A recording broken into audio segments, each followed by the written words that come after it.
house as old as this one becomes, in time, a living thing. Never go below this level.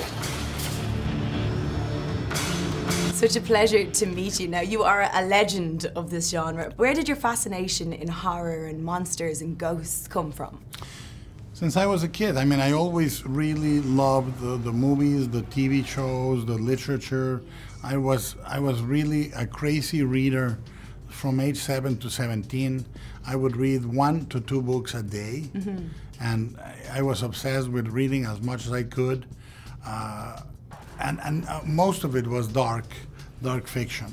But, you know, through horror, you discover great people. You discover Victor Hugo, Charles Dickens, Oscar Wilde. You know, it really leads you to the path of universal books, you know. Also, it was anything to do with your own culture, your own background? In my culture, we didn't have Halloween when I was a kid. Yeah. We had Day of the Dead. My grandmother and I would go to the grave of my grandfather. Mm-hmm. We cleaned it, we sat down, we brought food and drinks, and we would talk to the grave for a little, and then we would go to a market that sold skulls, sugar skulls, pottery skulls, rubber skulls. Okay, not real ones though. No, not real ones. But it came to the point where it was my favorite day of the year. Yeah. There's such attention to detail in this film, with the set, their costumes, even the characters. You gave them biographies, 10 pages long, giving them the history. Why do you think you have such attention to detail?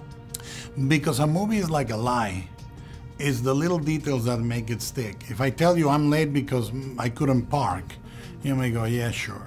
But if I tell you I'm late because I was about to park around the corner and this red car pulled over and the guy was texting, all of a sudden those details make the lie sound real.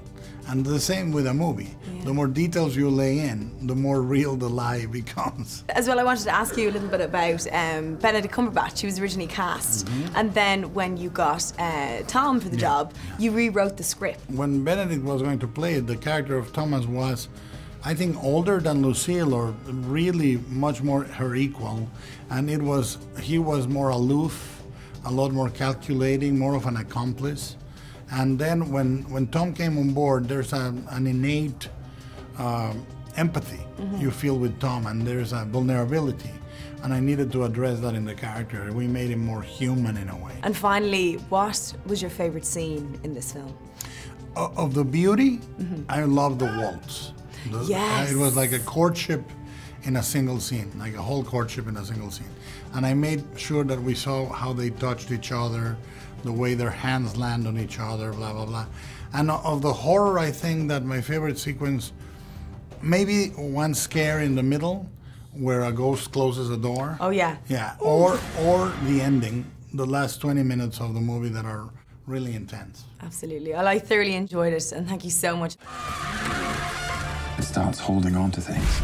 Some of them good, some are bad. Some should never be spoken about again.